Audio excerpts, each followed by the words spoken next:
Bonnie. Bonjour, Red. It's good to be here with you. Really good to see you again. I've known Red, well, at least maybe you don't remember me as much, but I remember you going back several years when I worked at the health center at Yes, Kettle as Point. art So, therapist. yes, I would run into you every once in a while. So it's really good. I think I bought one of your first paintings that you sold. So, and Moses was there. Wow, Yeah. cool. So, yeah, really interesting to watch your journey and where you've come, where Yeah, you it's are been now. a long journey, but a very good one. Awesome. So, would you mind telling us just a little bit about who you are, your name, and who you are, where you're from? A little bit about that? My English name is Jeffrey George, and my Anishinaabe Indian name is Minima No Gabu, meaning he stands with the light of the Great Spirit. That's what it means in translation. And I'm from the Kettle and Stony Point First Nation, settled along the shorelines of Lake Huron, and I've always had an interest for art since I was a little child, and my passion for it and curiosity grew more for it as I grew older. And as I got in my early 20s, I started experimenting more with the acrylics on canvas and started developing my own style when I was in my 30s. And now that I'm 40, I'm pretty good at it, and I love to paint, and it makes me feel happy, and it always tells a really good story when I'm done painting. And painting has been a part of your healing process, right? Yes, and painting has been a part of my healing process. I've struggled with drugs and alcohol since I was a young man, and the road to recovery has been a lot of downs, but a lot more ups in most recent years. With my success in regards to my artwork and my recovery, and putting better, positive people in my life, and the spirit of a higher power as well has really helped me out, like the spirit of God. Red, I hear you have a connection to kind of the Zurich, kind of Brucefield area. Um, would you mind sharing with us a little bit about that connection that you have? My connection with that time in my life brings me back to a time when my family was going through a lot of struggles, so the CAS got involved and they decided to place us in a group home out in the Brucefield and Zurich area, and I lived there out there for about 3 years, 12 years old, 13 and 14 years old. And I lived with Bonnie and Brian O'Reilly, who were very kind, caring, loving people, and they tried their best to give me and my older brother a good home and to install good morals in us. And we would like living there, and they took us to the beach a lot, like to the beach, and that was fun. Mm-hmm. And they always encouraged us in our creative gifts, such as my artwork, and they encouraged my brother with his our musical talent, playing the piano. Wow. And we always played a lot of ball hockey. Mm-hmm. Yeah, I'm sure. There's a number of people in our church that are very familiar with the O'Reillys, that know them personally. So that's a really neat connection. yeah, I liked living there. Yeah. Oh, well, thank you for sharing that. And I see that you have your flute with you. Would you like to play us a song? Oh yes, I play a song here on my flute. I've been playing this flute for a while now, and I wrote this song a little while ago. It's called "Down by the Waters."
Thank you.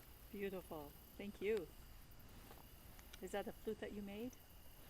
It's a flute I actually purchased at one of the Kettle Point Powells about 2 years ago.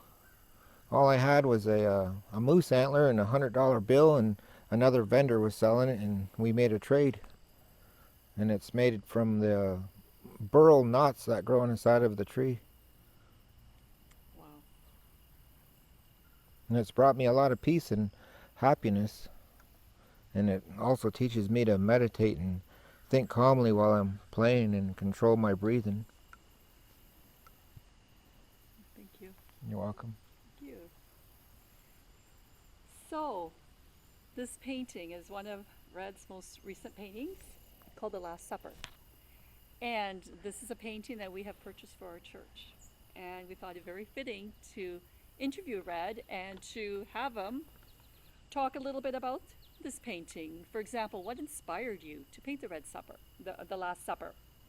And what kind of symbolism? How does that mean to you? So who inspired you to paint this, and what does it mean? What does it symbolize to you? I moved to Port Franks about 4 years ago, and I started attending the local church, St. Anne's Anglican Church, I believe it is. And I met a pastor there, and his name was Pastor Green, Mr. Green. And he was an African American, and I was going through some relationship issues with my girlfriend, and he was there to help me out during those difficult times and gave me some really good advice, because I never really grew up with a positive male figure in my life, and I'm glad that he was there. And we were like, when I was going through those hard times, and we started talking about my artwork, and we started talking about the Last Supper, and I had mentioned to him that I could be able to possibly paint the Last Supper, but do it in the native style. And he was retiring from that church, and he was moving on to another church somewhere else, so I was to paint him this picture and present it to him, and as like a parting gift for the help that he has done for me and for the help that he has done in the community here in Port Franks and the surrounding area. And this particular painting is done in the Ojibwe woodland style that allows you to see X-ray vision, allowing you to see the inside of the human spirit.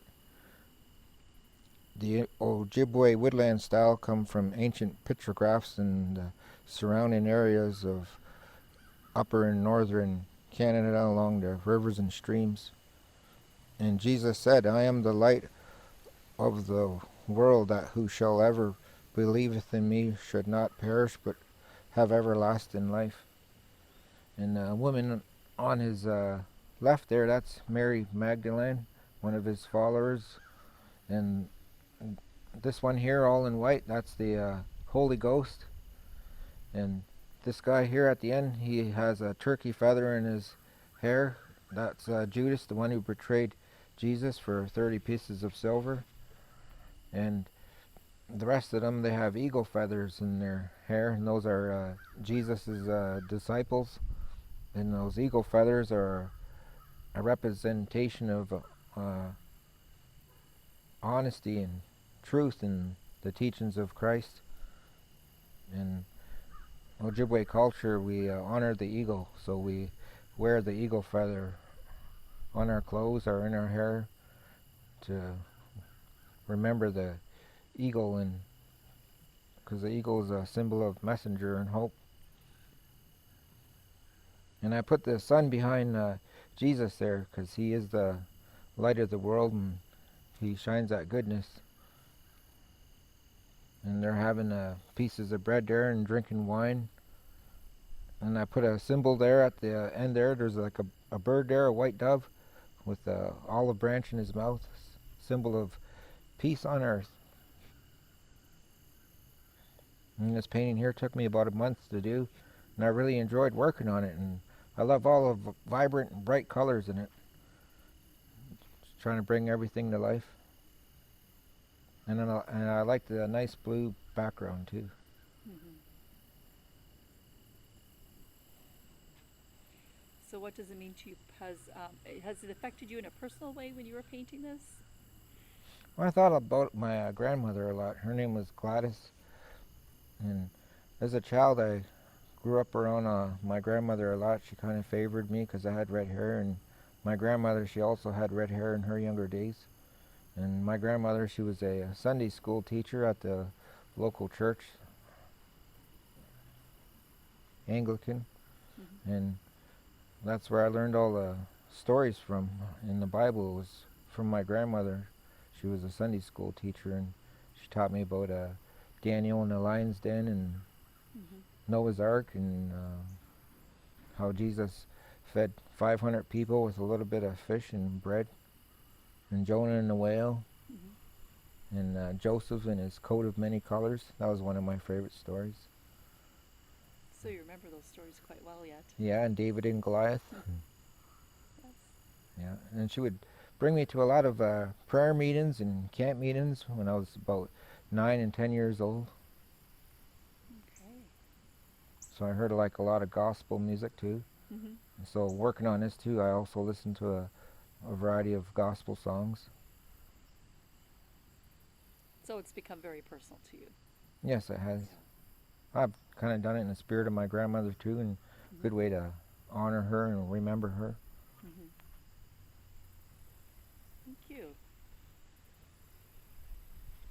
So what do you hope for in the years to come in terms of further reconciliation between First Nations peoples and us and settler Canadians?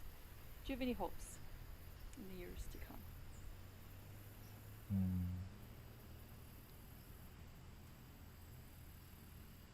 I would say more freedom. Freedom from a darkened past that little children had little control over in regards to the residential school and what the priests and nuns did to the children in those places.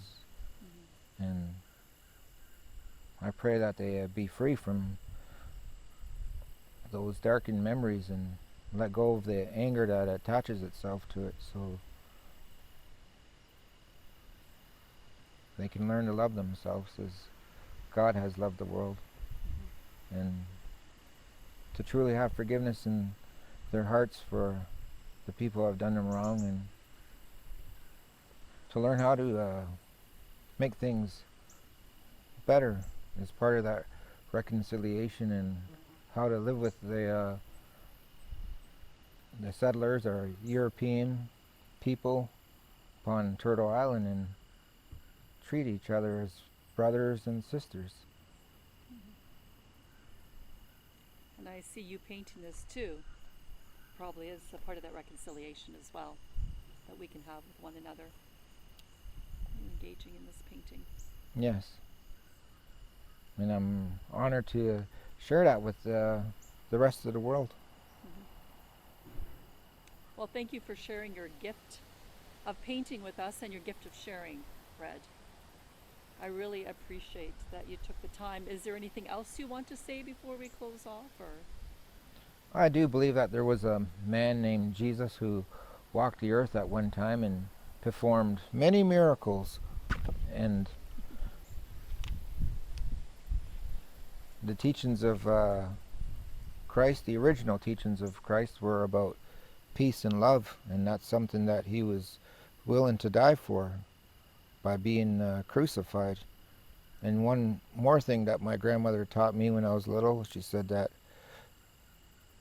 Jesus, he had to carry his own cross, and she says we all carry our own crosses, and the cross is our like burden, it's our problems, and it can weigh heavy on us at times, and we have to remember to be strong and ask for help and pray, and sometimes we do need a little help, just like Jesus at one point during the journey when he was carrying his own cross, somebody came out from the crowd and offered to help Jesus out. And that's something that I always remember, my grandmother teaching me. And it takes the courage to ask for help, but it can be done. Thank you. And your grandmother sounds like a very special and wise woman. Yeah, she was. I loved her so. Yeah. Thank you so much, Red. You're welcome.